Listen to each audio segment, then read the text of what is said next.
So we've kind of set the philosophical foundation for this, and we've also deciphered the hieroglyphics of these things called prices that are flying around. And now with both of those tasks complete, we can sort of start to set the stage and evaluate capitalism as a whole and really think about how it's going to work and what's really going on with it. So let's kind of set that daily stage for ourselves. We're going to kind of think about capitalism day by day, and we're going to try to kind of model it generally. So here's kind of the general idea for our sort of, you could call this a model of capitalism. I think it's something a little more general than a model, but we're going to, whatever it is, here it is. So we have two populations. We have a working population and we have a capitalist population. We have owners of the means of production, that's the capitalists, and workers who, recall, are deprived of the means of subsistence and the means of production, and thus have no choice but to go and sell their labor power to the capitalists. So here's what's going to happen each day. Each day, the capitalists and the workers, they both enter the market. Both of them appear simultaneously as buyers and sellers. So let's talk about the buying first. The workers are going to show up to the market, and what are they going to buy? They're going to buy their means of subsistence. They're going to buy the commodities that they need to survive. That's all they're going to buy. The capitalists are going to show up to the market, and they're going to buy two kinds of things. They're going to buy raw materials that they need for their own production, oil and stuff, chips and whatever you want, whatever they need. And they're also going to go and hire people. They're going to buy labor power from the workers. And then simultaneously, both of these appear as sellers, right? So the capitalists, of course, show up to sell the products that they produced the previous day.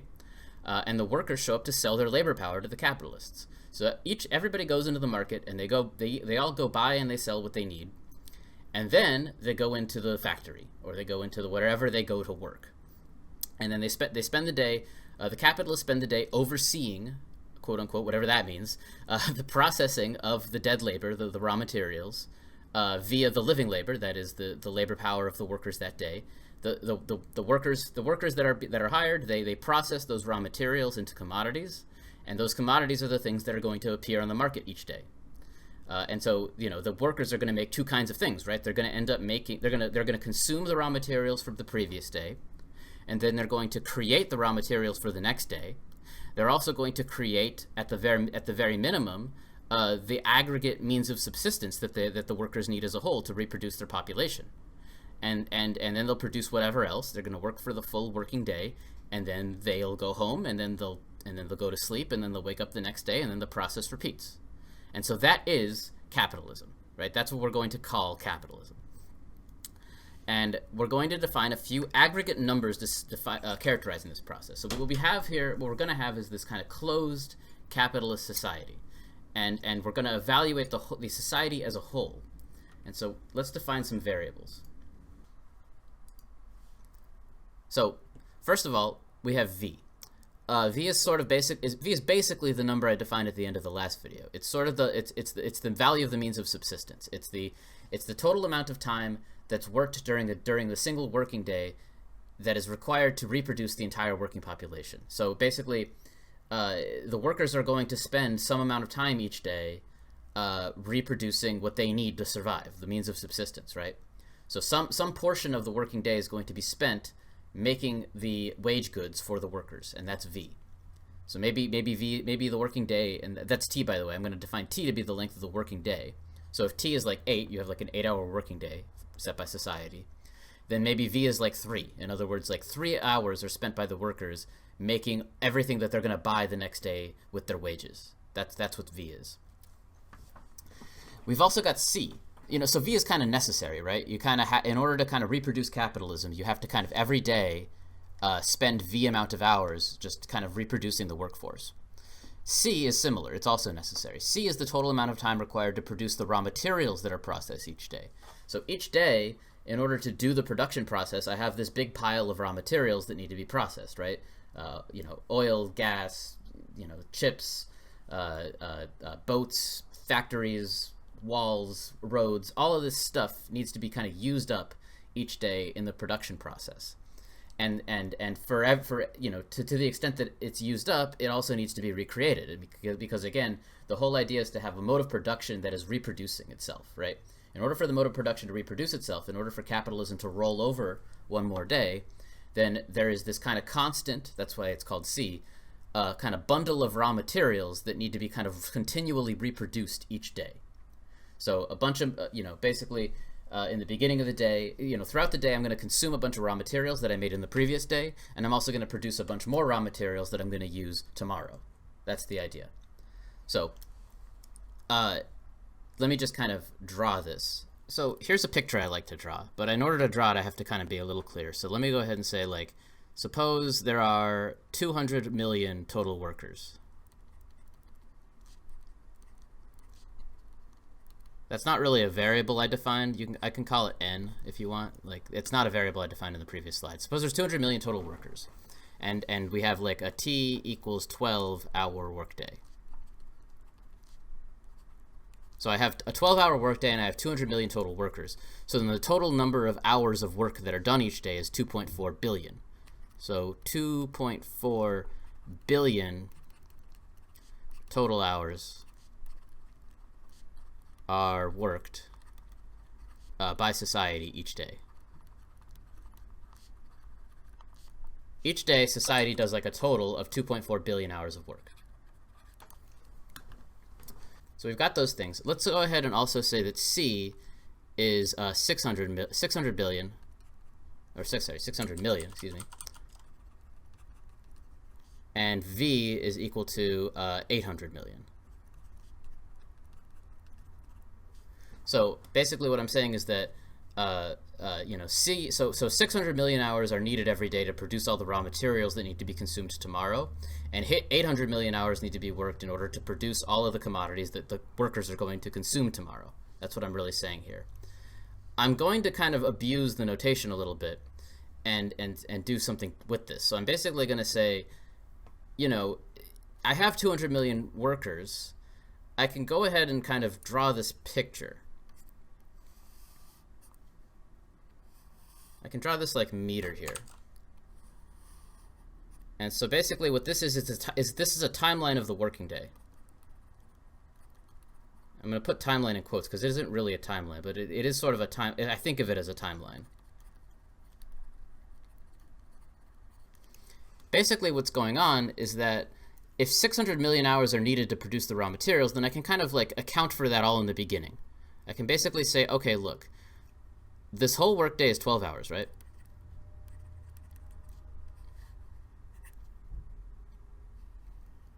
I can basically say that, okay, out of that 12 hours, how many does society spend as a whole making the raw materials for tomorrow? I'm going to kind of call that C. And in that sense, if 600 million hours are spent working and I have 200 million workers, then I'm kind of saying that like the first 3 hours of each day are spent making raw materials, making necessary raw materials for tomorrow. I spend today processing raw materials I made yesterday, but in order to kind of roll capitalism over, I have to spend the first 3 hours of each day making the necessary raw materials for tomorrow. Now, this isn't obviously how society actually operates. Society doesn't operate by saying, buzzer goes off, okay, time to make the raw materials, and then 3 hours pass, and then all the workers just reconfigure themselves and start making a completely new set of commodities.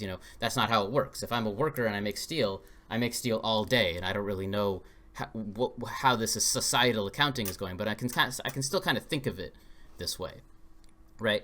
And I got 3 because if 600 million total hours are needed to make the raw materials, and I have 200 million workers, then that's basically saying like 1/4 of the day is spent making the raw materials, and if the day is 12 hours long, then 1/4 constitutes 3 hours. So I can kind of basically say that the first 3 hours of every day are spent making the raw materials for tomorrow. Likewise, 800 million.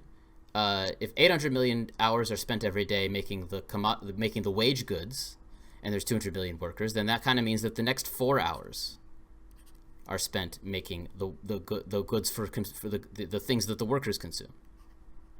So next 4 hours are spent making goods for the workers. And so immediately after making this picture, we notice something very peculiar, which is, what is this? What is this extra stuff? Or is this extra stuff even here? And the answer is that it has to be, right? In some sense, it has to be, because what we haven't mentioned is that the capitalist class, unfortunately, has to reproduce themselves as well, and they're not working. And so some extra amount of time is necessary, at the very least, to produce the goods that the capitalists consume, their fancy mansions and jets and stuff like that. Some portion of the day is spent making that stuff. But beyond that, I just kind of want to make clear what we've set up here. The social agreement is that if you sell your labor power to a capitalist, you have to work for 12 hours. And in reality, nobody knows how much is necessary. We don't know what C plus V is in reality. And even if we did, it's not exactly like this. This isn't a real timeline. There's no actual point in the day when you've finished making the stuff for yourself and for tomorrow. Nobody knows when that point is reached, and that point really, there is no specific point in the day when it is reached. But it nonetheless is the case that if you do the accounting, there is no guarantee that C plus V equals T. I mean, obviously, again, C plus V I'm sort of using in two different ways. I'm using C to represent the number of hours in the day that society as a whole works, and I'm also using C to represent the total number of hours that are worked, just total. But they are kind of the same. You can kind of see that they're the same. I didn't even notice this discrepancy in the PowerPoint. But anyway, there's no guarantee that T is equal to C plus V. And in fact, it isn't, right? Again, we said it isn't, because some time is spent making stuff for capitalists. So I'm going to call this third region S. Everything here is called, every hour worked in the S region is called surplus labor. This is the surplus part of the working day. So this right here, this is the surplus part of the day. And so we have this kind of equation here, which is that T is equal to C plus V plus S. And moreover, S has to be greater than 0 because at least this beginning portion of it right here, at least some of it, probably a small amount of it, but some part of it,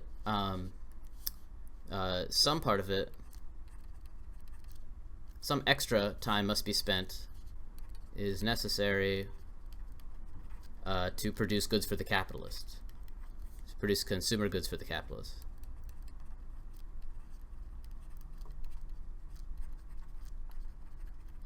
Because the capitalists don't work for themselves, they have to be worked for us. So from the standpoint of a worker, when you set things up this way in this kind of accounting of time, then you realize that capitalism is indeed a very strange mode of production, because you have a class of people who wake up and they go to work, and in some sense they spend some time working for themselves, and then they basically just keep working. After that time is done, they just keep working as if paying tribute to the mode of production. It's almost like a religious offering. They are, some time of every day is spent by the working class paying tribute to the capitalists. That's basically what's going on.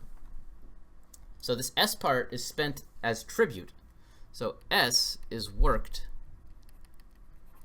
as tribute to the capitalist class.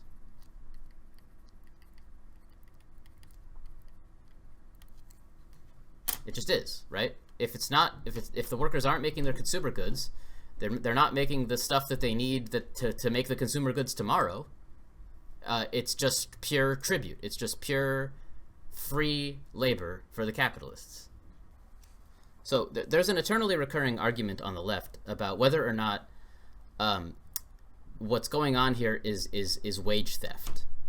And there is one side of this argument that's consistently right. The question of whether or not you're being paid a fair wage is independent of the question of whether or not society itself is fair. That's really what's going on here.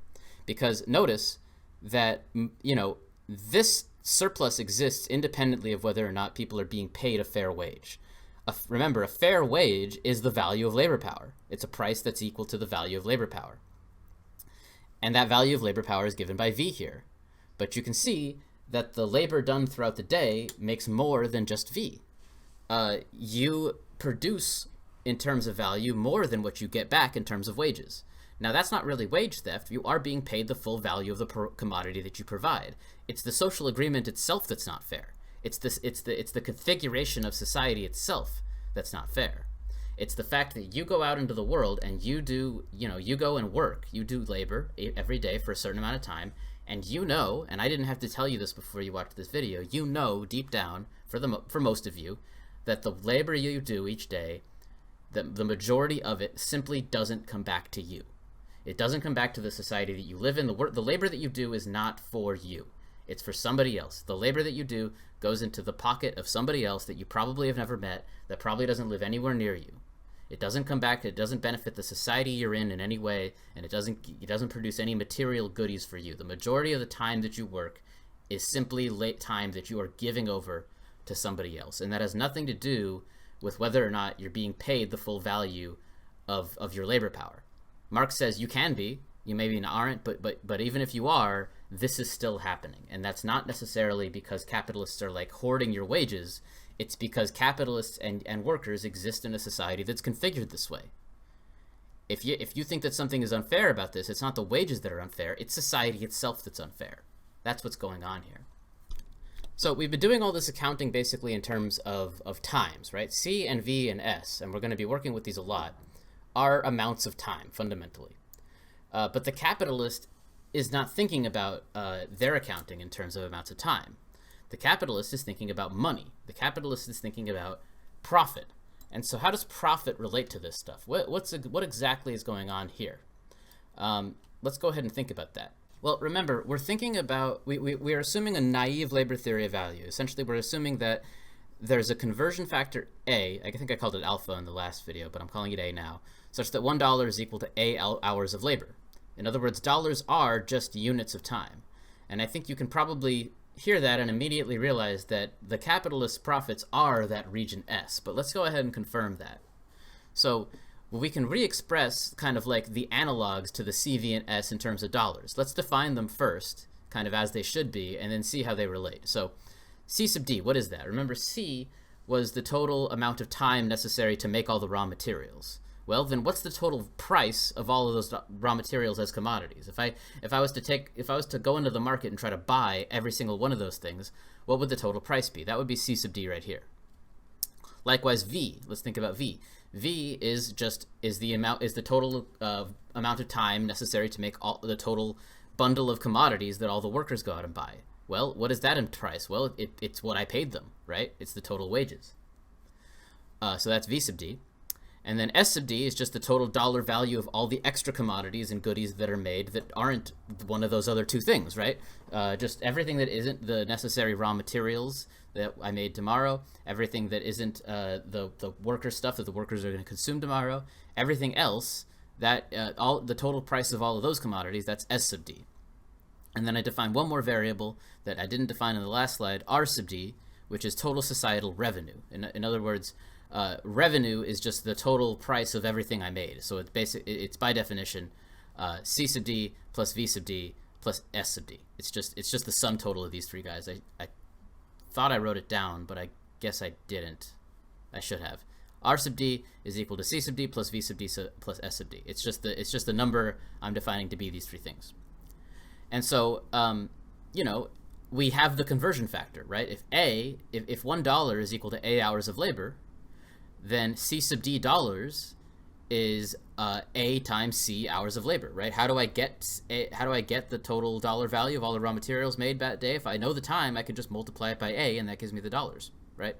In particular, one of these is more important than the other two. This one right here. If I take the surplus value, if I take the total number of hours worked past the wage goods hours that are worked and the raw materials hours that are worked, and I multiply that by the conversion factor A, then I get the dollar value of all of the extra goodies that are made as commodities at the end of the day. So all the extra stuff, that's S sub D. And so let P, I know this is a lot of variables, but bear with me. P is the total profit of the capitalist class. So P is the thing that the capitalist class is concerned with. It's the dollar value of all of their profits. And so everybody learns in a business math class that that profit is equal to revenue minus cost. So revenue, I have a variable for that. That's C sub D. And dollar cost, well, the dollar cost is the amount that the capitalist, remember the setup. In the beginning of the day, the capitalist goes into the market, they buy raw materials, and they buy labor power, and they use that to make their stuff. And so what's the total cost of the capitalist class to like do production? Well, it's C sub D plus V sub D. And so profit is this equation right here. R sub D minus parentheses C sub D plus V sub D. So this is the necessary costs of production, and then this is their total revenue. And if I rewrite the total revenue in dollars in terms of C sub D plus V sub D plus S sub D, then I see that these two guys cancel with these two guys. These two things are just subtracted away by this, and I'm left with nothing but S sub D, which is A times S. Now, what have I shown? I've shown that the total profit in dollars of the capitalist class is essentially proportional to the total surplus value produced. In other words, even if workers are paid a completely fair wage, right? That is to say, even if workers are paid the total value of labor power, the entirety of the surplus labor done by society goes to the capitalist class in the form of profit. In other words, surplus value is the source of profit. It's the source of all profit. So this is what's truly the empowering kind of aspect of the labor theory of value. The labor theory of value, it concludes that the worker can say to the capitalist, all of those profits that you like, I'm responsible for that. I'm the one that got you those profits. Me. Not you, me. That's the truly empowering part of the labor theory of value as far as empowering labor goes. Labor becomes the source of all profit. So let's think about what the capitalists would react to this with. They would probably try to deny this, right? They would try to say, no, the workers don't make me the profit. What makes me the profit is my sound decisions in the market. What are they really saying when they say that? What they're really saying is that all of their profits are really traceable to cheesing supply and demand, right? They were able to kind of cheese the market. They were able to kind of squeeze. They were able to kind of make something cheaper and sell it for cheaper than was normal, or just kind of like find something that was more expensive, and they were able to do some tricks in the market, is what they would like you to think. And I'm not even gonna. And again, this comes back to like a theory of price. Remember, I said like who benefits, who is empowered by a theory of price in which supply and demand is the full explanation of where the price of something comes from. This comes back to this, right? Remember, I mean, like I said, it just comes back to that. But I'll leave it up to you. Who's more correct there? It's of course the case that the capitalist is making some of their profits through investment tricks, right? That's of course the case. But where's the majority of a capitalist profit come from? Does it come from that, or does it come from this? I will leave that up to you. Now, I want to back up a minute then, and I want to think about, before getting too far in, I want to think about the rest of this. I mentioned that this sliver is actually pretty small, and the reason for that is that the capitalist class is pretty small. They ride a bunch of really fancy cars, they have really expensive big mansions, but there's just so few of them that it's really not generally the case that a large portion of the day is spent making that swag for them.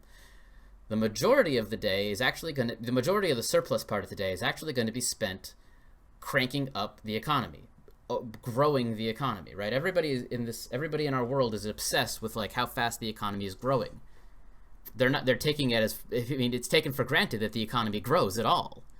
But the fact that the economy is growing implies that there's a portion of this surplus part of the day, there's a portion of the surplus product that is being fed back into production to expand the scale of production.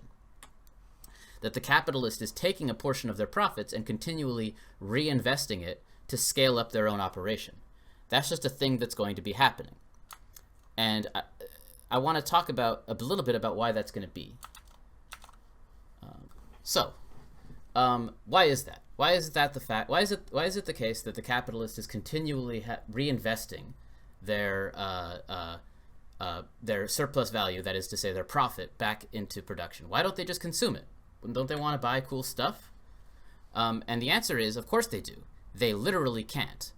And the reason that they can't is an extremely important aspect of capitalism, which is the coercive laws of competition. So why do they reinvest it back into expanding their production? They would tell you that it's for the better, that they're doing it for the betterment of society, that they're just good people. And so, they know that they have to do it. They got to give back to society in some way. That's not why they do it.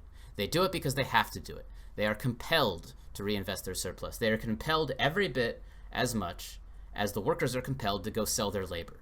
The system itself forces them into it. And the reason is simple. If they don't, and the other capitalists do, then they're going to be pushed out. Let's think about this. So I think people understand intuitively that that's the case, but let's think about it anyway. So suppose I don't reinvest my surplus into expanding production and other people do. Then the scale of their operation is obviously going to increase while mine stays the same. And so their market share is going to kind of dwarf mine and maybe even eclipse mine. Now, it doesn't necessarily follow from that I can't continue to profit. And we'll talk, but as soon as anything happens, as soon as anything happens in the market, like corresponding to a downturn, then I am truly screwed. At that point, the big eat the small, and we'll talk more about why that is when we get into like the industrial cycle and crises in the next video. But for now, we can just kind of I'm just going to kind of leave us with I think the believable thought that getting dwarfed in market share alone is sometimes enough to put somebody out of business. But let's suppose it doesn't, so we can get into like another way in which a capitalist can be put out of business. A second way is that a new method of production could be created that has lower costs associated with it. Maybe somebody innovates and they create a way to make the same commodity I do, but cheaper. Well, then they can undersell me. And that hogs market share. Or maybe, and then eventually maybe everybody else adopts the same method as them. Basically, if somebody innovates on my product, then we know now that that will correspond to a drop in the price of that product, and it very well could be the case that falling in the price of the product makes it so that I can no longer even sell and profit anymore, right? Maybe if I don't change my method of production, then I might be operating in the red. I might be operating at a loss, and so I have to immediately adopt their method of production. And this is a very interesting thing in its own right? What if somebody optimizes their workers' use of their time by having them piss in a bottle, or having an electric shock through them whenever they don't do something fast enough? Well, that does bring down the labor time required to make commodities. It does bring down the value, and then, oh wait, every other capitalist kind of has to do that now. That's a little ominous. Let's leave it at that. Let's don't dwell on that. Let's think about let's just assume goodwill here. Let's assume the capitalists are not doing that, but they are innovating. It's very likely that if I haven't been scaling up my investment, I haven't been scaling up my industry, that the barrier of entry of this new innovated method of production is going to be out of my reach. If I haven't been scaling up my production, a lot of the time, this happens a lot, and we'll talk about this more too later, which is that a lot of the time, it takes a serious concentration of capital to implement a new form of innovation, right? Sometimes you need a lot of money to actually do this new way of making stuff. And if I haven't been scaling up my production competitively with the other capitalists, then I might not be able to actually implement that new technology when somebody else invents it. I can't risk that. I've got to be reinvesting my surplus. I got to be doing it more than the other guys. You see, so this coercive laws of competition thing, this is self-evident. This is a thing that has to happen. All of the capitalists are in competition with each other, meaning that they have to all constantly take the lion's share of their own surplus. And you see now that it has to be the majority. It's clearly, if you're thinking like a capitalist, you are taking the majority, and you are putting it back into your own production in some way, either to try to innovate or just to scale up. But you are doing one of those two things. And so we have this kind of, and this is pretty unique to capitalism. It creates a sort of dynamism to capitalism, and this is usually what you hear people say as the primary defense of capitalism. Capitalism is good because it produces innovation. And we'll talk about the validity of that, but I won't deny that there is a technological engine of progress built into that. One of the main things that Marxism is actually going to try to do is look at the actual nature of that technological progress. It's one thing to say that we get innovation under capitalism. it's another thing entirely to say, what kind of technological progress do we actually get? We're going to think about that. But before we get into that, we need to define some of the key numbers that we're going to be concerned with for the rest of these talks. The first one is the rate of profit. So the rate of profit, I'm going to denote pi, and the rate of profit is exactly what it sounds like. Except I want to be clear that what we're defining with these three variables here are global variables. This is not the rate of profit for any particular capitalist. This is the rate of profit for society. This is the average. You can think of it as the average rate of profit, but it's not a statistic. It's just how profitable is your capitalist society as a whole. And how profitable your capitalist society as a whole is, of course, what you get when you take the total profit of the entire society and you divide it by the total necessary costs of operating that society. And you can do that in money terms, or you can do that in value terms. In money terms, that simply says take the profit and then divide it by the total costs that the capitalists have to pay. What does the capitalist have to pay? Remember, they go into the market every day and they buy the raw materials they need, and they buy workers. They pay wages to purchase labor power. So that's the total operating class cost, C sub D plus V sub D. Or if you'd rather, C plus V, right, without the D's, right? You can think of it in terms of time, or you can think of it in terms of dollars. But nonetheless, that's the rate of profit. The rate of profit is the ratio of profit to necessary costs. And so that you can basically what I'm showing here is that they are the same. If I look at it as like P over the cost, C sub D plus V sub D, then that's equal to S sub D over C sub D plus V sub D, and then I can factor out A from both sides here, and then I get the classic formula that Marx always wrote that you can see here, which is S over C plus V. So that is the rate of profit. It's the ratio of surplus to necessary labor time. That's how you should think about it. So now I'm going to move on to the second of the three important kind of rates in like the Marxist thinking, and that is the rate of exploitation. But before I kind of look through this slide carefully, I think I want to like move to my board. So you can see here, I've kind of drawn out one of like my little timelines for the day. So the working day's length is T hours, and then during that T many hours every day, we spend the first C hours making raw materials, and then we spend the next V hours making the stuff that the workers need, and then we spend the next S hours working as tribute for the capitalists free of charge. That's the plan. And we've also defined this thing called the rate of profit, which is the ratio of the length of this region to the length of these two regions. So that's the rate of profit, and that is what the capitalist sees as their bottom line. This is what the capitalist cares about. They want their rate of profit to be as high as possible. But another kind of related thing is to note basically that this C region here, this region, you've already probably noticed it, is from the perspective of like a class struggle, kind of politically neutral. You know, this needs to be made regardless of how much the capitalist class and the working class hate each other. And so it's going to be interesting to think about another kind of rate that's similar, which I'm going to denote E, and I'm going to call that S over V.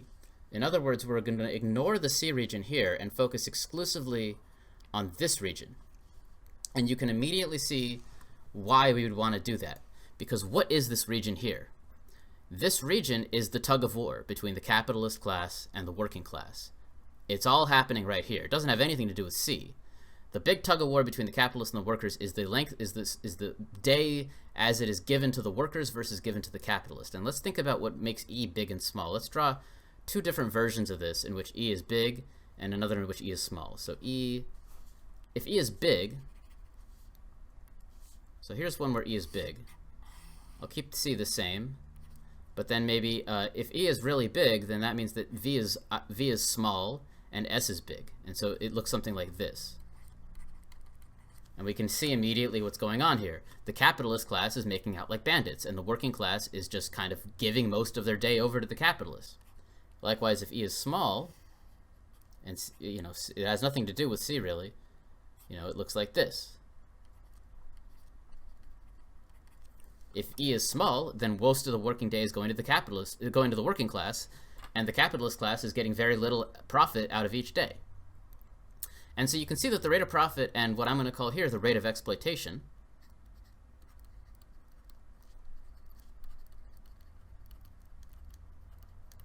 are very related in concepts, and they kind of go up and down with each other for the most part, pi just has this extra component of c. And when we kind of bring c out of the equation, literally, then what we sort of end up with is a measure of the class struggle. We end up with kind of a measure of who's winning the tug of war, right? If E is big, then the capitalists are winning the tug of war. Most of the day goes to them.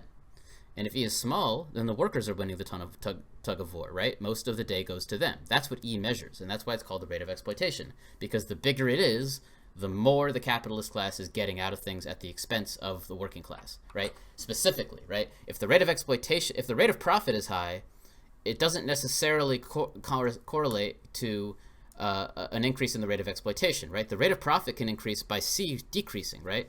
I could go from this to this, right? Here's C, and then maybe I keep V the same. That maybe V goes over like here, and then maybe the working class passes like a bill that in correspondence to the like less necessary working day shrinks the length of the working day, right? So we also we shrunk C, and then we shrunk the length of the working day. That did increase the rate of profit, but the rate of exploitation stayed the same because the working class shared in that reduction of necessary costs. So the rate of profit can increase without necessarily the capitalist class. The rate of profit can increase without necessarily costing the working class anything. But the rate of exploitation, if this thing goes up, then this means that the capitalist class is profiting explicitly at the expense of the working class. That's the difference between the rate of profit and the rate of exploitation. The rate of profit can go up without exploitation going up, but the rate of exploitation cannot go up without exploitation going up. It can't go up unless the workers are losing out. That's what makes E what it is.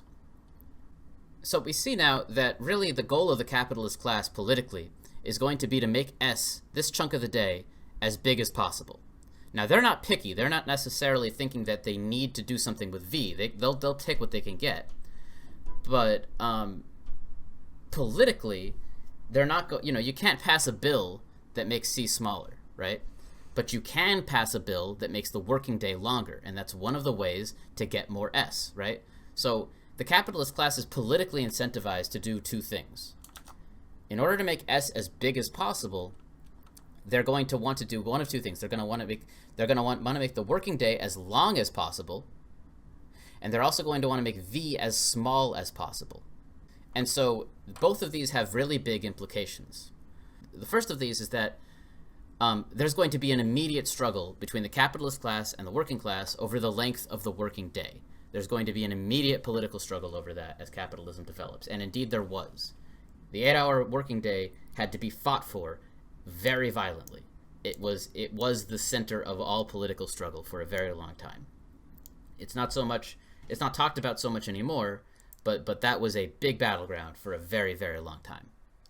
And you see why now. The labor theory of value explains very clearly why there was a gigantic political struggle all in every capitalist country over the length of the working day. The second of these is more complicated. How do you make V smaller?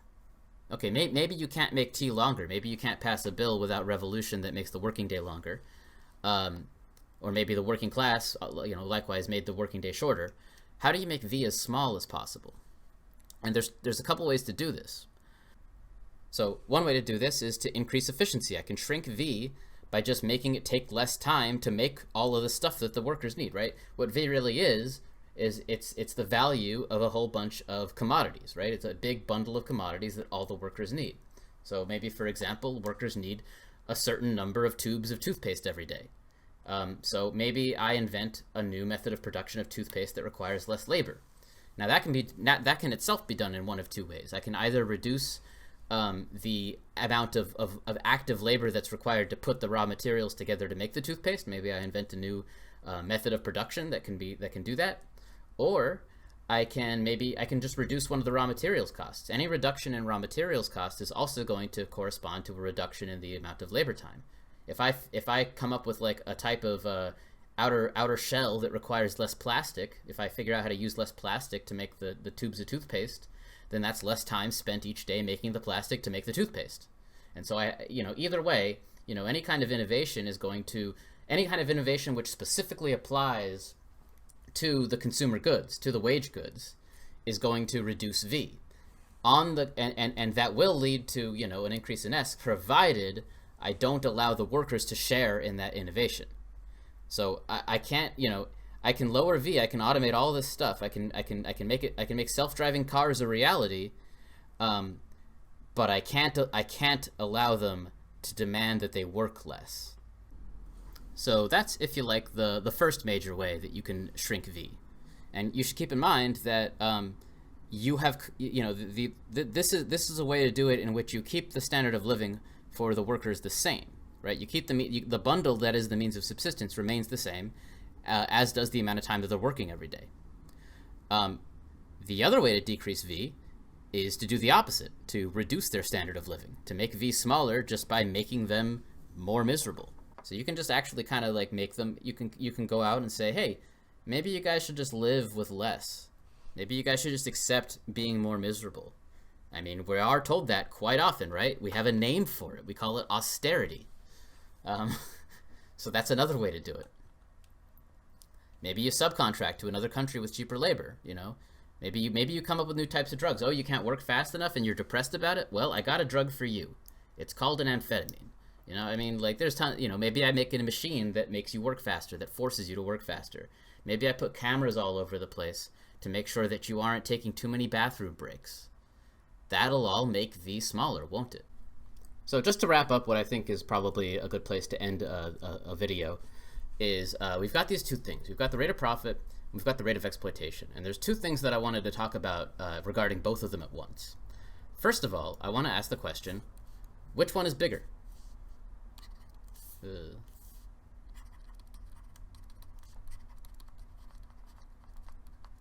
And the answer is very clear.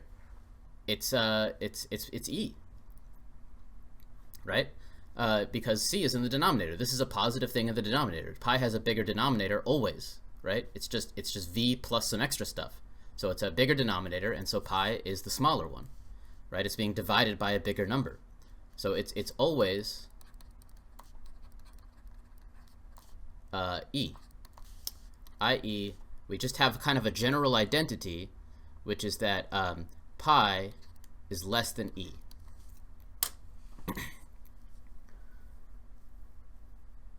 So the rate of profit is bounded below the rate of exploitation. And that's kind of an ominous looking thing to stare at, but it also has an important and also equally ominous consequence. The consequence is that in order for profit to be positive, we must also have that E is greater than 0.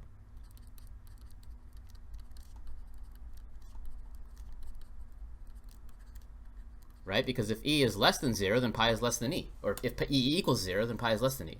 So the conclusion, so that's actually kind of a stark conclusion. We've concluded that exploitation is necessary for profit.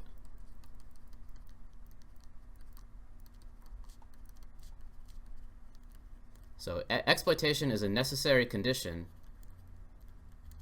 for profit inside of capitalism.